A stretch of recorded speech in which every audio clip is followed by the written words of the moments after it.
Hola, me llamo Laura Granada, tengo 17 años, estoy estudiando en el Mascamarena y jugando en el Valencia Basket. Empecé hace 6 años en mi pueblo, Jaca, en el club que tiene.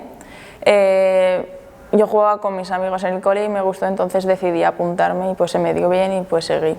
Pues yo fui a un campus del Valencia Basket y mirando en la página web para apuntarme en el campus vi el programa y pues lo estuvimos mirando con mi familia y finalmente decidí apuntarme a él. A ver, ha sido un gran reto, pero con constancia y esfuerzo lo consigues.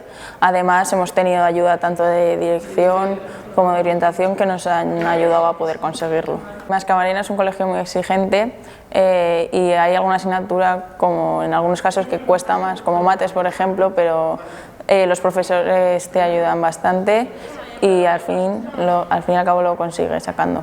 Sí, obviamente el resort tiene unas instalaciones impresionantes, hay tanto campos de fútbol, de tenis, pádel, baloncesto, que siempre algún fin de semana o algo que tienes descanso te puedes divertir haciendo otras cosas con los amigos de la residencia. Sí, ahí hay muchas personas de diferentes países, también conoces otras culturas gracias a ellos y también el inglés, la mayoría de gente habla inglés, o sea, también lo mejoras. Pues nos levantamos y vamos a entrenar en el pabellón que ha inaugurado este año Mascamarena. De ahí ya nos trasladamos en un bus al colegio y después de dar todas nuestras clases nos vamos a entrenar a la alquería del básquet y al terminar ya nuestros entrenadores nos llevan a la residencia.